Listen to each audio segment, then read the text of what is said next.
So along that vein, there's also this statement that I heard during one of the presidential debates, and I think I've heard in some other settings in kind of popular culture that not all Muslims are terrorists, but all terrorists are Muslim. Now, again, like, we have Google, so we know this is not real.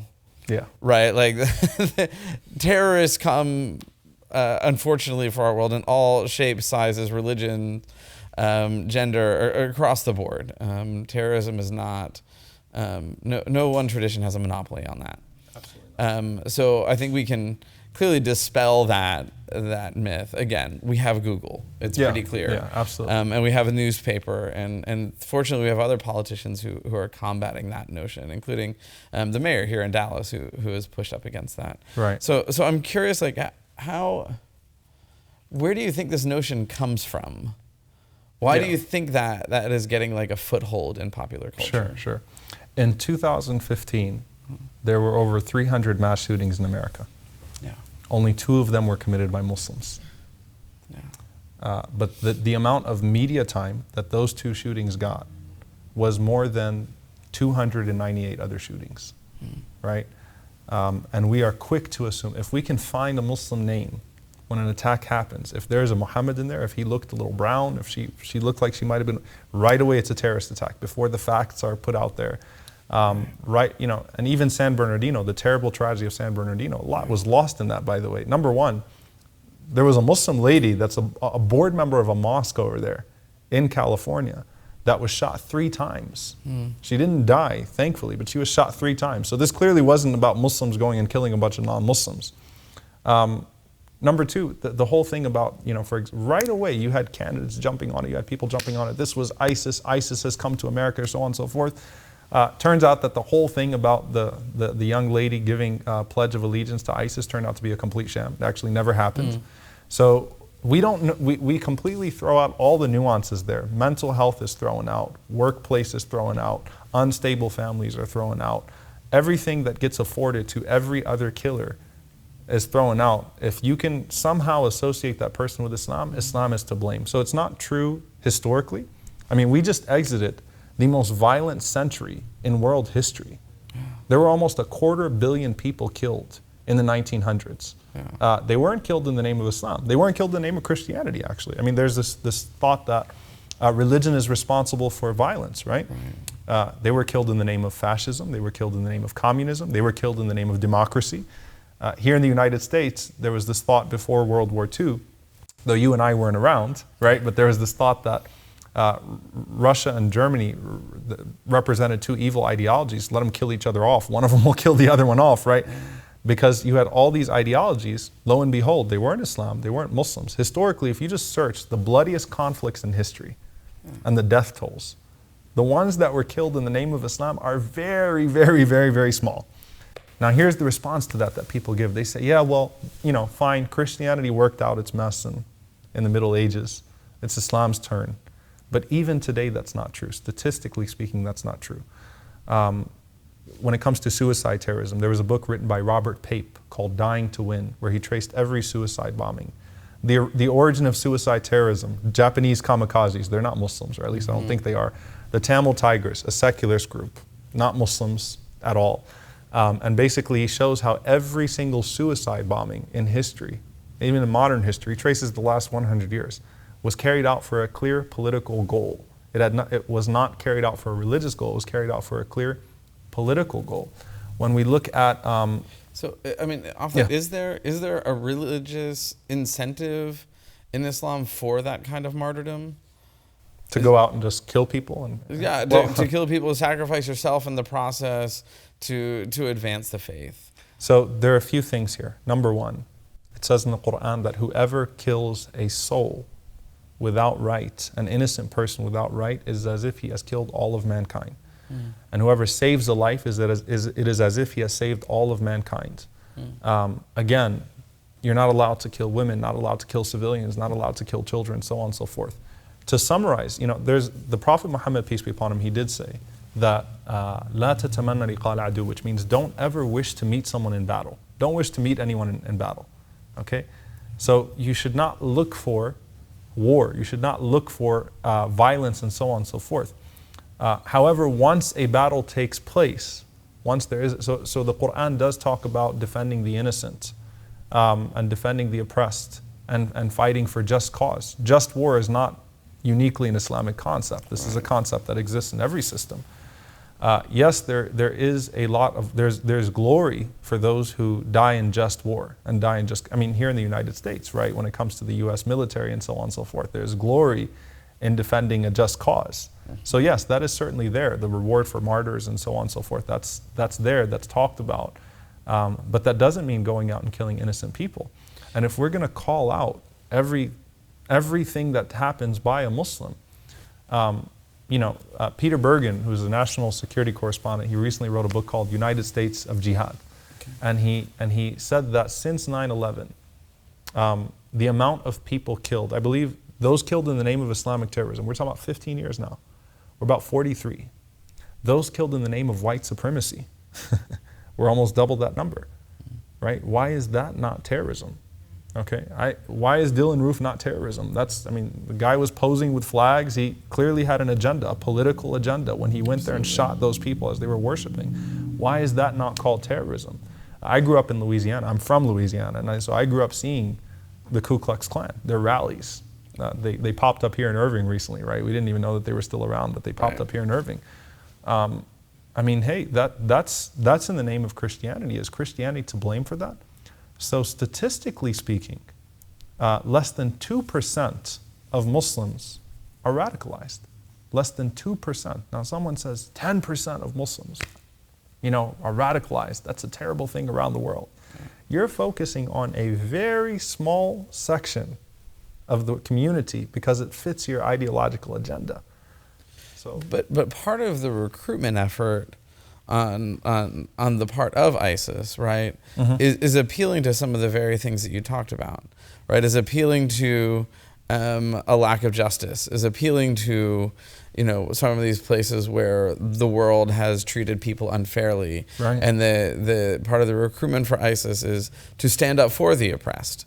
Sure. And so in the midst of, this, and if you were to encounter someone who is watching ISIS recruitment videos or who has been recruited by ISIS or is considering, being a part of a radicalized group, and they say back to you, but look at the oppressive systems that are in place, and don't we have a responsibility to fight against that? Sure. What's your response to that person? First and foremost, just sort of on the previous point, we have to treat these cases with all of its political nuance. We have to look at them with a comprehensive lens and not just associate religion with it. So people are not in healthy context.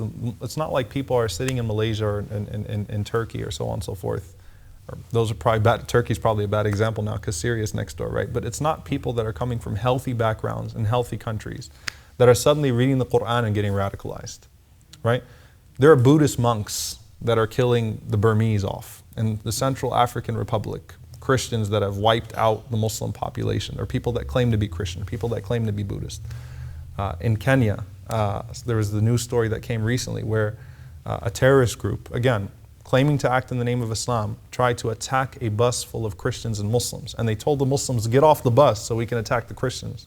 And the Muslims stayed on the bus and protected the Christians against this crazy group, right? So first you have to treat it as a political group. It's not religion that's making them do these things, that's appealing to them.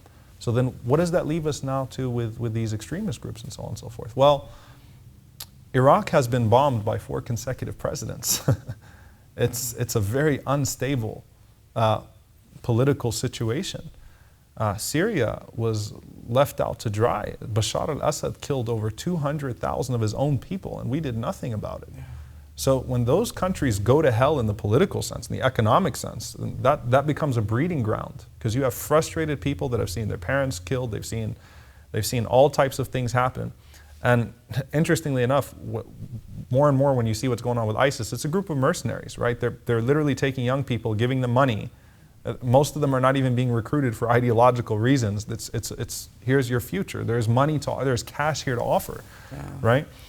How do we deal with this situation? Number one, as a country and as a group of people that are trying to fight this, we have to recognize that, that we have to be very, very critical of our foreign policy. We have to look at what our foreign policy goals are, what our involvement in the Middle East is, where it's positive, where it's negative. We have to have those very uncomfortable discussions. Number two, the young people that are joining ISIS, unstable homes, depressed, look at the Boston bombers, right? Isolated from their families, having trouble at work and so on and so forth. They're not going to these places for glory, for glorious reasons. They hate life as it is. Right. This is a place to go die a glorious death and to get your revenge and so on and so forth. And yeah, if I'm depressed in life and I want to end my life anyway, and then I have this guy over here promising me a glorious death and great things in the afterlife, yeah, of course, it's a very appealing message, isn't it? Mm-hmm. Even if I don't have a political goal in that, it's a very appealing message to go and get all these great things in life. But then the political side of it, what I tell young people, that are thinking about this, I tell them, what good are you serving? How are you making the cause of the oppressed better? How are you not making things absolutely worse? By going and committing these heinous acts and doing these things. It's a very small group of people, no doubt. Yeah. But what are you doing to further these causes? And so we have to meet halfway. There are people that have very legitimate political frustrations. And we could be guilty of a 21st century McCarthyism where, just like in the 1950s, the way to silence dissent, the way people would silence dissent was if anyone questioned the United States foreign policy, they were communist sympathizers. Yeah. So now, are we offering a legitimate voice for people to voice their frustrations about U.S. foreign policy without feeling like they're going to be targeted and bunched up into, into this group, and their phones are going to be tapped and they're going to be pursued and so on and so forth? Are they having that outlet? Are they able to voice their frustrations? What we have to do is we have to channel the frustrations that people have with our foreign policy in a positive direction, and how you can make meaningful change, and how this going overseas and joining ISIS actually makes things worse for your community, makes things worse for everybody. It's just your own selfish way to escape life because you found a dead end everywhere you went in life. So we have to, it's a multifaceted discussion. And there's something heartbreaking about that for me, right? To sit and, because like one of the questions I asked earlier, in part because this is the kind of thing that we hear from time to time, is, whether or not someone can be Muslim and also be a patriot, right? And my understanding of patriotism that I've understood since I was in elementary school is a willingness to speak out against the government when you believe that the government is doing wrong, is doing ill. Sure. That is a patriotic move. And so it's sad for me to know that Muslim citizens of the United States feel silenced, feel like they can't, speak their mind, that they can't voice that patriotic responsibility, which is to hold the government accountable, without being labeled, and so it's sad for me to hear. Well, many of them do, and part of it is that Muslims don't feel like they're represented properly in the political arena. I think a lot of the population feels like they're caught between two extremes, right? Yeah. You don't completely associate with the Democrats, you don't completely associate with the Republicans, but there's no centrist party in the United States. Right. So you just have to always choose the lesser of the two evils, right? That doesn't resonate with everybody, right? Right. And so patriotism is indeed, that you love your country enough to try to steer it in a direction that you feel like is most beneficial for it.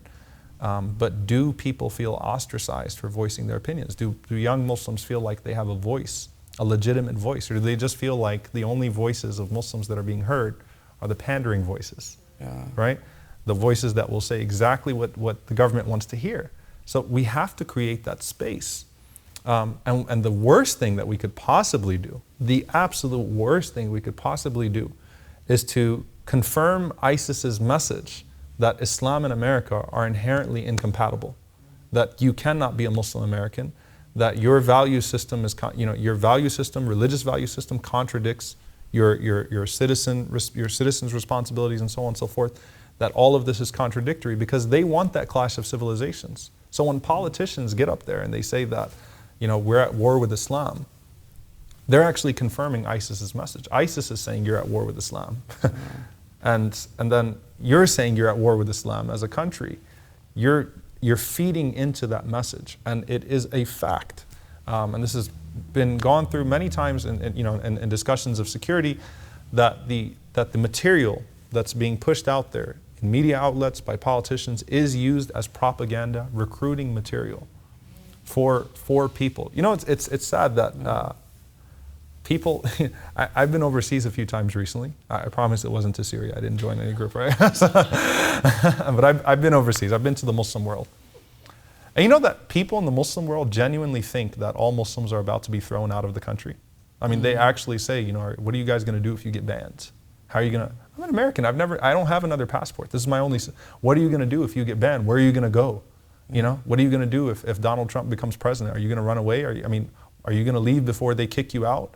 So that type of rhetoric is absolutely destructive, and we have to be very, very careful not to feed ISIS's machine by saying, indeed, Islam and America are inherently at war, and that you are a paradox. You can't be a good American and a good Muslim at the same time. We have to actually make people comfortable with the idea of being great Muslim Americans that can contribute, as we have been doing. I mean, millions of Muslims here are very successful, very well integrated. We're one of the most integrated communities in this country, and economically and politically and so on and so forth. So it can happen, but we can't feed that message. Just, I'm kind of curious, as someone who's a leader of a community that sits in that awkward and difficult in-between space, when there are times like this past fall, when armed protesters showed up at the Islamic Center in Irving, right outside of the place of worship, and at a time that people were coming in for worship. There are all these messages that give a sense of like, you don't belong here. And I'm curious, like, what spiritual resources do you offer your people as they're going through times like that? Where do they find hope? Where do they, how do they navigate through the difficulties that come with being a part of a society, but not really? Or feeling like you're a part of society at work, and then you show up for worship on Saturday and find out you're not. Right. So how do you navigate that as a spiritual leader? The first thing we teach our community is forgiveness, the quality of forgiveness. The Prophet Muhammad, peace be upon him, when he was struck in the Battle of Uhud, which was the second major battle in Islam, he was struck into a ditch and he was hit in the head and his teeth were knocked out. And he said, "Oh Allah, forgive my people, for they don't know any better." And so we teach people that same message, like they just don't know any better. If they don't know you, they don't know any better. They've been, literally have had hatred funneled into their minds and hearts for however many years. Give them a positive interaction. Make them think twice. Show them your good side. Don't let them teach you bad character. You teach them good character. Don't let them teach you to hate. You teach them to love. And so we have to respond with that grace that we're taught to respond as. And that's what we all feed off of in our faith traditions, right? Grace. Respond to evil with grace. And so if I'm at a restaurant, and look, Islamophobia now, the way that Muslims are treated now, especially Muslim women, literally, many of them literally wearing their faith on their heads, right? The way that they're treated, it's a daily thing now. You're flipped off on the highway, you're run off the road, you're yelled at Walmart, your waitress treats you like garbage, your professor's discriminating against you. The dirty looks, it's become part of our daily life here, right? And what we have to do is not let that make us negative, but instead we have to respond. We have to rise to the challenge. And the challenge is, can your heart expand enough to where you can respond to all that negativity with something positive and with mercy and with love? And you can actually make that waitress think twice next time another Muslim comes into the restaurant, because you responded with a smile and you made them think twice about what they did or what they said or how they looked at you.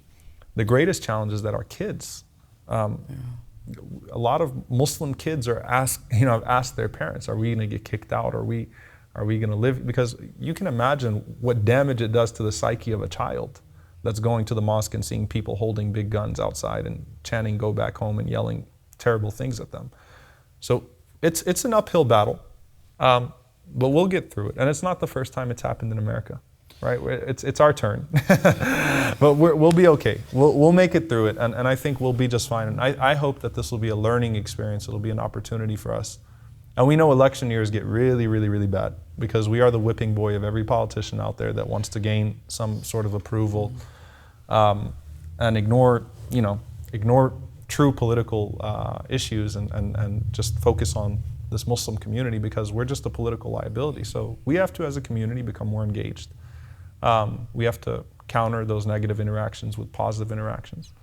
And I think we'll become a more, we'll be in a better place after this is all done. Hopefully it won't take long, and hopefully we'll be in a place where we can help other people that are being discriminated against as well.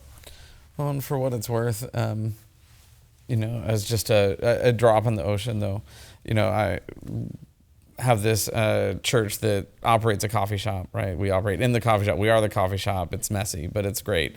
Awesome. One of the things that I count as a personal victory every day is a day doesn't go by that there isn't someone there with a hijab. That there isn't someone who I know is Muslim, and they feel comfortable there and they feel welcome there. Sure. And that holds incredible value for me. And I know that there are others for whom that's the case. Yeah. And I hope that there are more and more ways for those stories of hope, for business leaders, for religious leaders, for others to know that that's a value, and that's who we can be here in Dallas, and that's who we can be in the United States. I'm grateful for the tenacity that you offer, the surprising amount of patience that you offer in the face of what feels to me like injustice in my place of privilege. That when I look and see, it feels unjust. It doesn't feel American. So I appreciate your surprising amount of patience in the midst of it. We're grateful for people like you that can see through all the nonsense, right? And that actually have open hearts and that actually have open minds and that are actually able to talk to us and interact with us and see through all the propaganda and the hatred that's out there. So we're far more grateful for people like you all, and having you in our midst, and that's what gives us hope. I mean, really, it does, because it shows us that there's a different side to America than what's being portrayed out there, right? And we know that that it's not everyone is out there calling for a war on Islam and for us to be banned and deported. But there is a significant group of people, there is a significant amount of people in this country that still want to see America become that tolerant, pluralistic, place that accommodates people of all faiths and all colors and creeds. Well, there is power in conversation. The ability to actually sit down and hear from someone, and those conversations, if we're really going to get into the issues and really understand, we said earlier how religion is difficult to understand and figure out. It's not conversations that take place in 5 minutes, though that's a good start. If we're going to truly do our duty, I believe as people of God, I believe as Americans, whatever the case might be, if we're going to do our duty to figure out how to live together well in society, to walk with one another in integrity, to stand by our principles, it takes time invested in conversation. Absolutely. And so I'm really grateful for the opportunity to be in conversation with you today. My hope is that this is the first of many. My hope is that we might inspire some folks who are watching to engage in conversation, to talk at someone, whether it's in the parking lot at Walmart, or whether it is by inviting someone over for dinner or accepting that invitation to try, the cookies that some wonderful woman has baked. If you bite twice and nothing happens, then most likely you're good. You're good. Yeah. So that's my hope out of this, is that so much of what we hear about Islam in America comes primarily from politicians, it comes from pundits, it comes from people who are offering 10-word answers. And I believe that we're called to something more. So I hope that this is the beginning of a lot of conversations, not only for the two of us and for folks who are here with us, but for all those who are watching and for us as a nation as a whole. That as individuals, as corporations, and as media companies, and as political parties, we can engage in more fruitful conversation and dialogue to bring about a better world. So thank you. I really want to appreciate your time. Appreciate it. Thank you so much. Thank you so much. Yeah.